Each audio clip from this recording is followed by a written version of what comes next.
Disappointing to be 0-3, disappointing to lose the way we did. Left too many plays out there. You have to score touchdowns in the red zone to win in this league. We didn't do that today. And, Chargers did a good job. They made plays.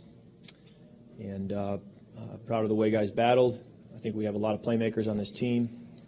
I thought Justin was his usual self. I thought TJ was great. I thought Jordan Addison was big time and is going to become a big-time player in this league. I thought KJ was outstanding.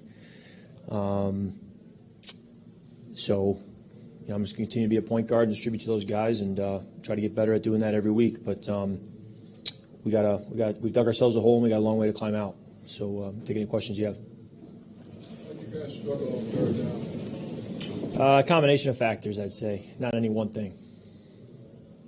On the last play, Kevin said that couldn't hear him. Was it the noise? Was it the headset going in and out? What was going on there? Yeah, I just couldn't hear him in the noise, and just ended up calling a play, and the play I called was the same play he was trying to get to. So you never did fully hear him. You just kind of interpreted what he. Yeah, I just called a play that and then we always practice that. If headset goes out, what do you call? And I just called a play, and it ended up being the same one he wanted. When it's kind of chaotic right there, and you can't hear it. Do you have the authority to go up and clock it to get guys to do that, or do you have to just run a play? Well, I mean, I can do anything I want. I can go quarterback sneak it. I can do whatever I want. But at the same time, you got to also deal with the consequences. Against Buffalo last year, I snuck it on my own and didn't get in. So, until you know the future, it's hard to know whether to take the reins or not. But I've done it before and try not to make a habit of it, certainly. What's the thought process of not clocking it there? Is it just so that they can't sub and you can keep them kind of on their heels? I don't know. You have to ask Kevin. I was just trying to do it, trying to get up and call a play and go. Kirk, walking off, it looked like after the game was over, you went up to Justin. He was kind of standing there by himself. What did you try to provide him? I just told him to hang tough. Nothing fancy in that moment, but he gave us everything he had, and everybody else did too. And that's why it's deeply disappointing.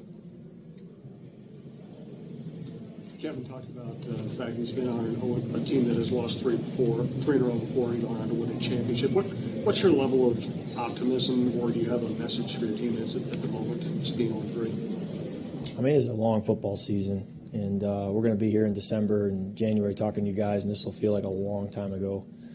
We got a lot of opportunities up ahead. I just try to go 1-0 each week. I kind of view them as separate stages, like a Tour de France, and I don't really connect them. I view them as 1-0, and then whatever happens, you just kind of erase that week, and you start a week fresh, and you just do that 17 times and see where you are in early mid-January. That's kind of how I operate. That's how our locker room operates, and nothing will change this week. Play after the ball snapped, and then feel rushed because of the chaos down the stretch? No, I think with the clock winding to where it was, I felt like I'm going to put this off of TJ's frame in an ours or nobody's spot, and it's like a clock.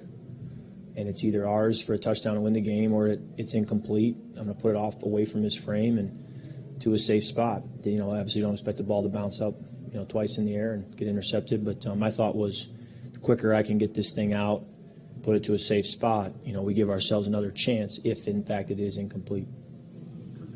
But the offense has had the type of rhythm that maybe you would have expected in the second year in the system.